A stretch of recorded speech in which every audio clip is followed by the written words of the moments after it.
G'day folks, Ziggy here. Homeseek is an upcoming post-apocalyptic survival strategy game, a hard choices and resource rationing sim. I played the demo in the past, but this time I had a chance to sit down with the full version prior to its release on July 20th. I also got to play a round of the new multiplayer mode against the co-founder and lead game designer Mike. Before we take a look at that brutal beatdown, first let me give you a quick rundown on the game as a whole. They know nothing of the society of the old world. They are the ones who might have a chance to rebuild civilization. In Homeseek's main mode, the story mode, a group of survivors are forced to leave their bunker as their water supplies dwindle. They head out into the hostile waste and set up a colony to desperately try and eke out a living off the near dry wells, scant berry bushes, and barely fertile land. This generation was raised in the bunker as well, so while determined, they lack quite a bit of knowledge that they'll need for their survival. Managing water in particular is a huge part of the logistics and rationing gameplay of Homeseek. All the water you draw from the environment is highly toxic and will swiftly make your colonists sick if drunk as is. Initially though, you have no other choice, so you simply have to get sick in order to stay alive. You can and must form expeditions to scavenge for resources and locate more survivors to join you, but even more importantly, to search for knowledge and technology to help you survive. Key to survival, for example, is the discovery that some of the local reeds are able to filter the water into a slightly less toxic state. This allows you to research and build a way to create a water filtration system. Water is carried from wells to storage and then to filtration, where the somewhat cleaner water is then stored somewhere else where the citizens can drink and survive for a little bit longer. However, the pipes are inefficient and leaky. Better, more expensive piping can help, but that scrap material could have been used to build shelters or food storage and so on. There are things that you can do to help though. Building a water distribution center allows you to carefully ration only what water is needed for survival, allowing you to stretch the reserves much further. And you can even pass laws like every citizen must have buckets ready at all times in order to catch rain if it comes. The game follows this concept in many ways, limited and swiftly diminishing supplies stretched as much as possible to buy time, while new technology and innovations can allow you to better manage what little you have.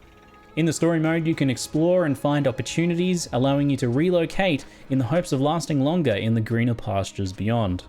The story mode features 2 campaigns set over 9 different scenarios, and there's also an endless mode which lets you try to stretch it to the limit to see how long you can survive in just one location. There's also a challenging survival mode which has you progress through all of the different story mode levels while carrying forward all of your successes and failures from mission to mission. Imagine if you have a particularly brutal scenario and lose a lot of people, then the next scenario is going to be nearly impossible. And of course, the star of this particular video is the new multiplayer mode that the developer Traptix wants to showcase. In it, you and other players compete on the same expedition map to see who can have the most survivors after 12 days. You'll get to test who can best manage their resources and the survival of their colonists against the same conditions, but also compete on the expedition map to acquire new colonists and potentially even sabotage each other. Keep in mind that this mode is still in active development, so feel free to comment on what you'd like to see in a competitive multiplayer mode for a game like this. It's kind of a rare thing. Anyway, let's check out how my match went. So I'm here with Mike, the co-founder and lead game designer at Traptix. Do you feel like, Mike, your intimate knowledge of the game will lead you to a sound victory in this sort of scenario?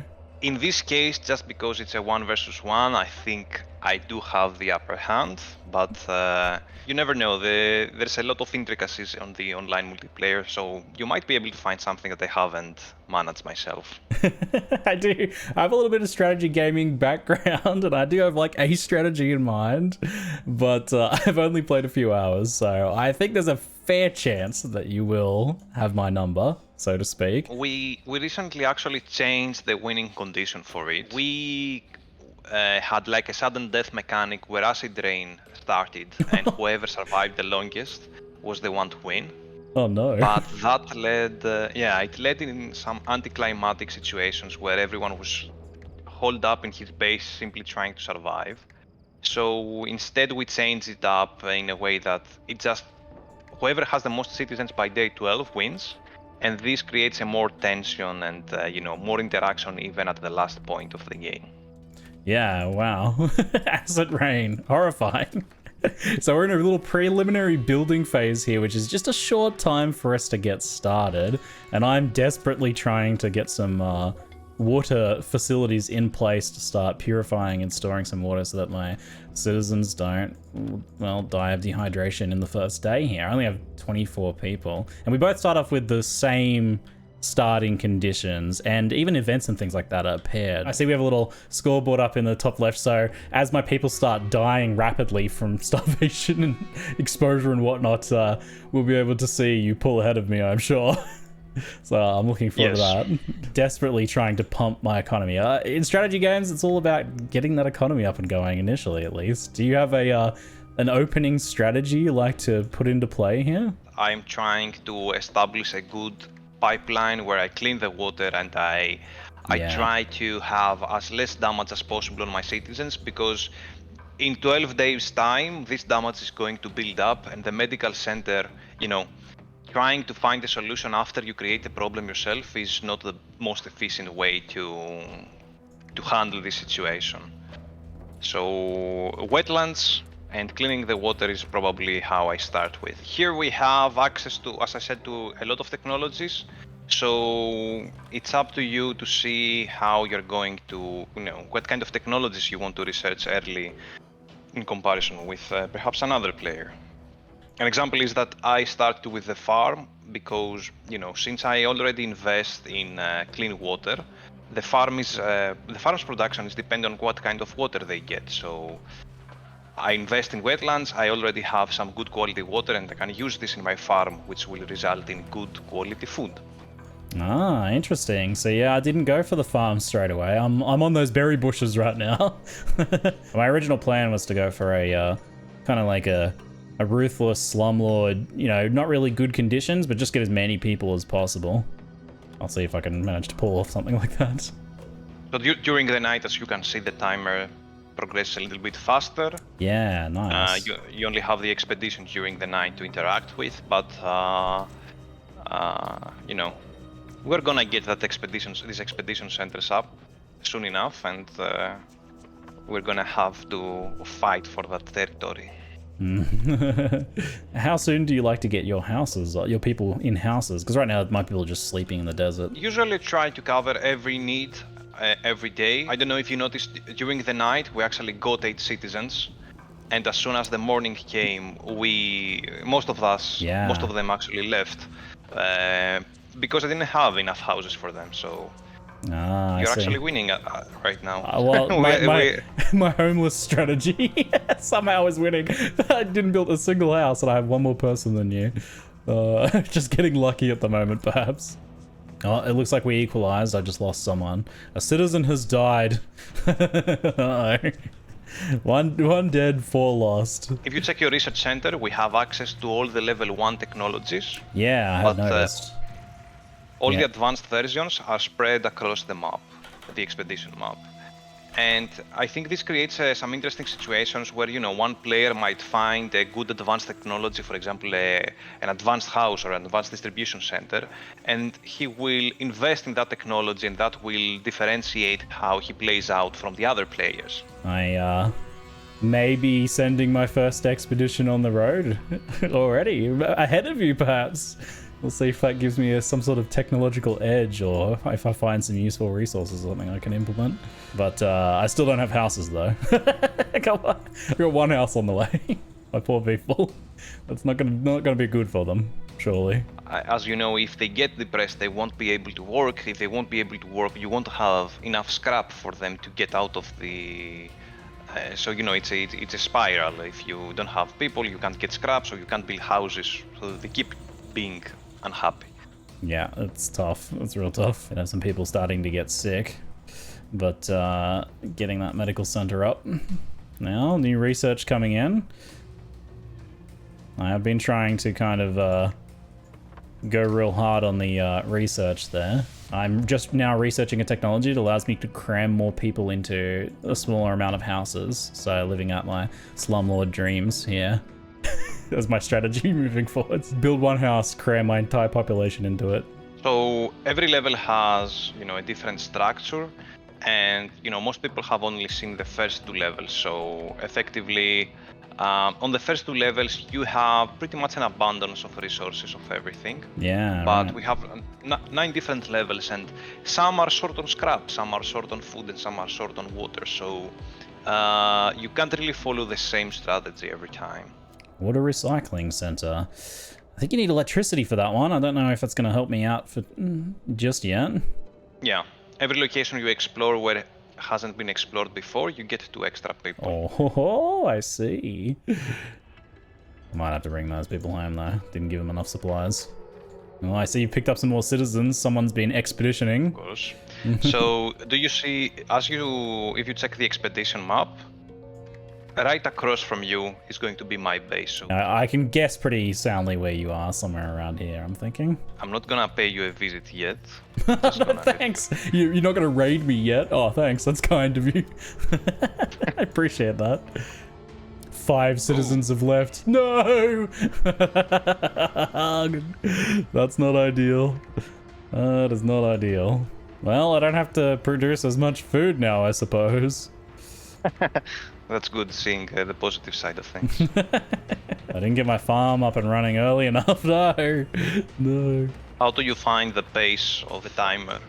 Yeah, I think the fact that it's sped up at night feels like pretty spot on, because you're typically only like putting down some building commands and maybe managing an expedition at night, whereas during the day is where most of the action happens, and that's just a little bit slower, but it still feels pretty fast paced. I think it feels kind of almost spot on.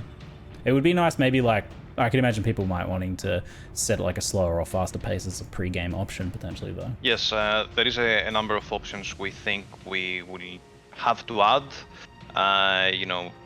Perhaps how long the game will last, how many days, or like the speed of the game. And we are going to do these improvements based on the feedback of the players mostly. Nice. Keep in mind, you already have the advanced research center, so if you have any advanced technologies, you can simply upgrade the research center and go for them. Advanced technologies. Whew. I might be getting ahead of yourself a little bit there, I think. I'm just trying to keep just trying to get some food and water to keep my people alive. Advanced technologies. I gotta remember to keep the regular ones going as well, actually. Definitely balancing those resources out takes a little bit of finesse. It's a complicated matter that we feel has enough depth for any player to, try different things. But even a new player can actually figure out how to get some resources. It's not like going to be impossible for him. Tell me you're having some problems over there, that some things are going awry. Tell me. Everything's going perfectly, isn't it? No, it's okay. The thing is, there's a few ways that you can manage some things. An example is that, for example, right now I don't have a house for the citizens, for every citizen, but I have enough scrap for them to cover their housing needs if they are in expedition. So it's better. It's best for me to send them on an expedition with some scrap, rather than keep them on base with no house. That's interesting. You don't need to build houses for people if they're constantly on expedition. I hadn't thought of that. I'm warning you. I'm sending an expedition towards you. Excuse me? Come on. I'm going to pay you a visit, see how you're doing over there. Okay, I see. That's a long trip, though. That's not exactly... You're gonna make it worthwhile. Oh, I'm gonna make it worthwhile. I mean, what if I have nothing for you to steal? What then? Still is one option. Straight up murdering the other guy is another option. Oh, I see. Oh, that's unfortunate. It's possible that you will actually meet me and you can possibly fight me before I actually get to your base. It's hard to manage because you don't know when someone is going to attack you. Yeah, and, I see.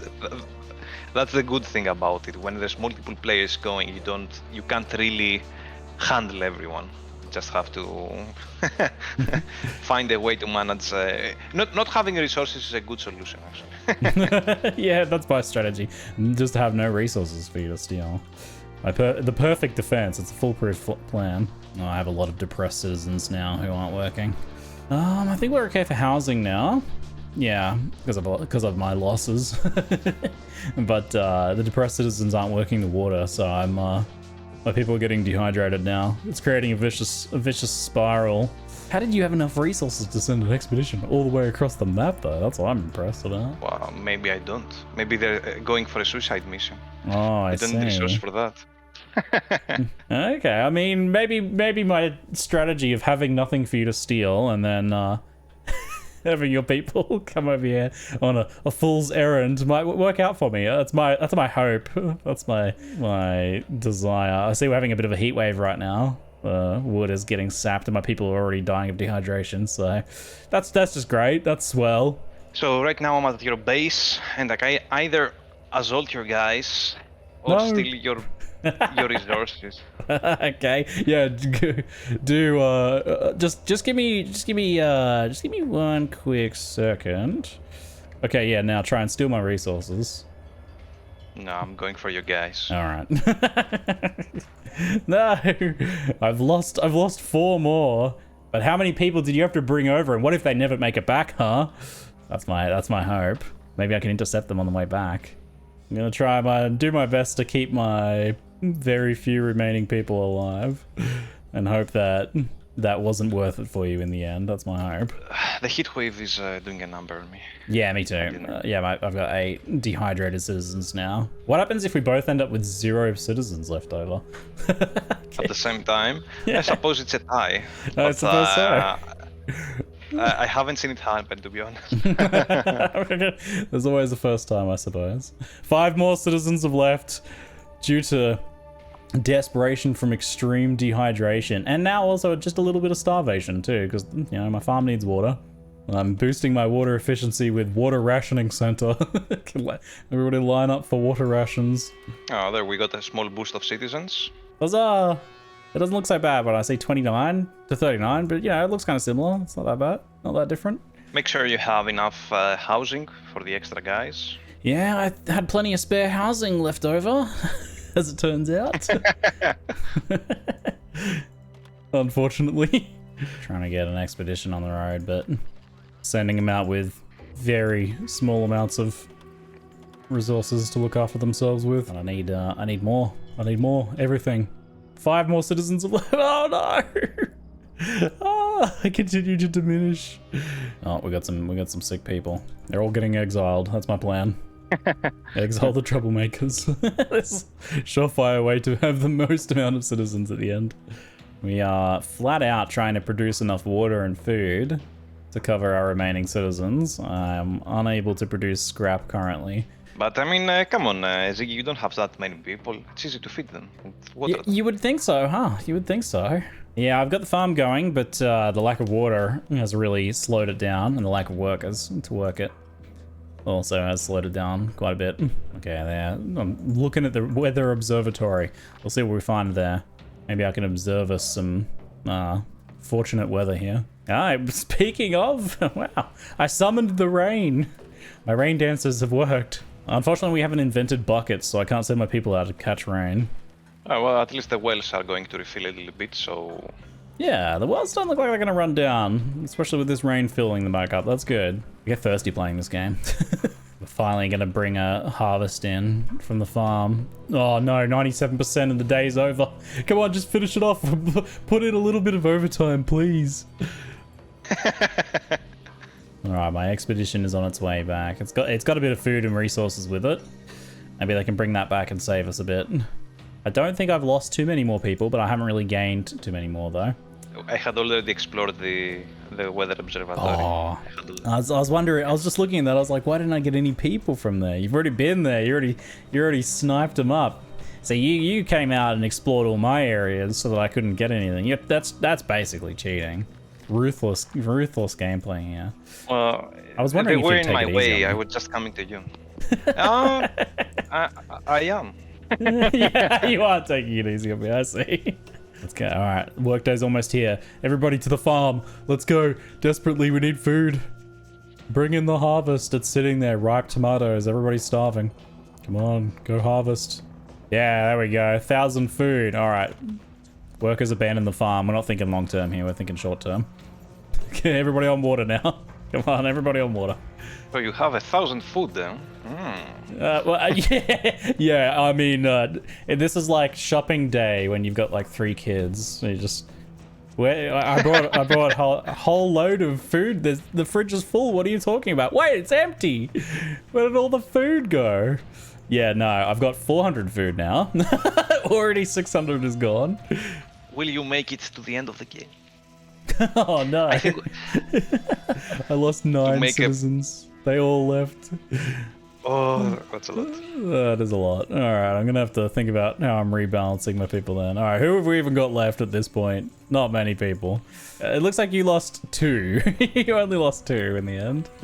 It's not too bad, eh? Yeah, but everyone is hungry and I have a lot of depressed, so now it's a challenge whether I manage to keep the depressed fed. The way that we, envision this game mode is similar to what to Hunger Games, where effectively only one guy can win at the end, but your chances get better if you group with someone. Yeah, to survive that like early and mid game before you turn on each other.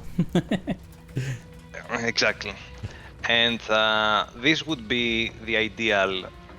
This is what we are hoping to see in terms of how it's going to be played.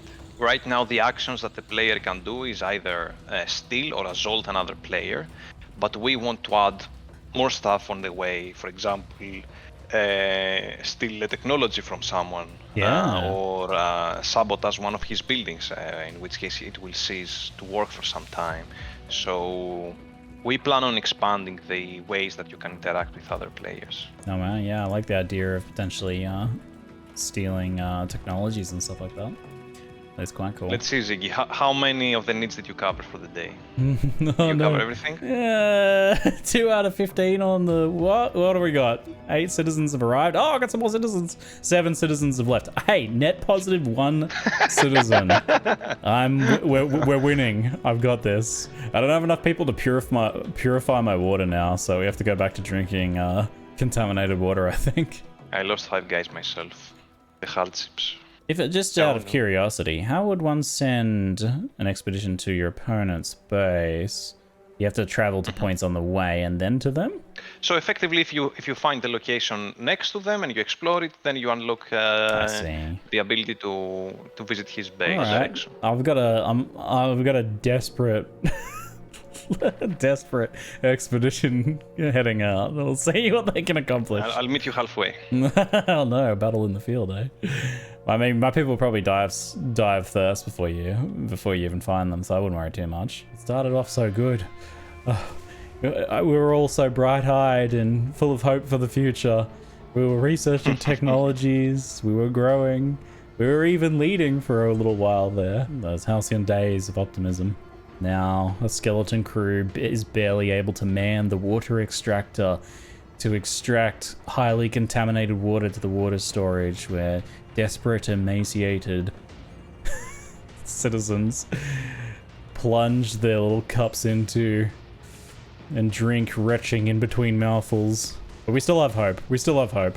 This expedition may be able to change everything. All I have to do is get to your base, steal all your food and water, and then convince all of your citizens to come live in my land. It's a conversion mission. I'm gonna try and convert them. I'm coming out with the Woolaloos. So if I get to act on you, I will probably steal any resource you have, if you have any. Yeah, I got like. So you have some food, some water. No, leave me alone. I've been attacked. You stole my tiny amount of supplies I had. Come back here, you monster. So we got robbed, we got jacked, and then sent on our way with no resources. My poor expedition, fated to die in the desert. Maybe they can just hang on for one more day to count to my total citizen score. I'm gonna try and I'm going for your base. We'll see if we can get there in time. Explore fast. Let's go.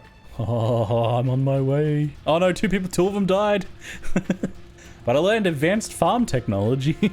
Well, I'll write it in a book so that any other colonists who come along from a different colony can at least learn something from it. I find it amongst our skeletons. 9. A citizen's left, a citizen left, a citizen has died. 4 expeditionists make it to Mike's base. What can they manage in the final day here? You're down to 40. I can still get this, I think. Where are all my workers? Do I even have any workers left? Where are they? Oh no, I think it's like literally one person back at the base now.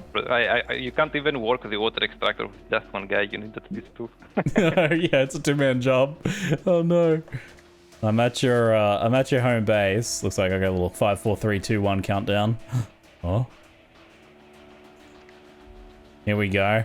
Assault. Steal resources. You have so many resources. Those can keep my people alive. But at this point, we're just vindictive. Assaulting. Wait, was that the end? Oh no! The assault didn't go off in time. No. No, it did go in time. That's why actually, you lost. You were one guy away from losing. So through the assault, I lost some guys. You lost some guys. But oh, I see. Hey, okay, all right. Let's have a look at the score here. Kamikaze. Let's have a look at the score here. I had 5 survivors remaining in the end, apparently. 13 dead citizens and 42 deserters. Like you would pass 2 laws. I didn't have any laws. We were a lawless anarchy society. 8 technologies to my 4 technologies. I explored just as many places though. Congratulations, Mike. You did indeed soundly beat me as predicted. I think I learned a lot though in this run. It's tough. It's pretty tough, that's for sure. It is, yes. And it's a mode where you expect players to, visit once they have a good experience with the main game. Yeah. Otherwise, if there's too many new technologies, the fact that you can't really pose, these are things that are going to be problematic for new players. But I think once you get a hang of the campaign, this feels like a very natural next step where you get to test your experience of the game against other players. Yeah, I like that. It's providing an end game or a post game experience for people who really end up enjoying the game, which is not something that a lot of these end up offering. So that's a unique offering for Homeseek, I think. So very cool to see. And that was only 1 level. You can actually play on all of the levels. On the second campaign, where you get the animals, you can actually use the animals on your expeditions to get small boons. For example, if you get dogs, you have damage reductions. You're more combat ready. Yeah, very cool. Thanks for explaining and showing things to me and showing me, just how a pro does it. I appreciate it, Mike. Congratulations and thanks for the multiplayer session. Thank you for having me. It was a pleasure.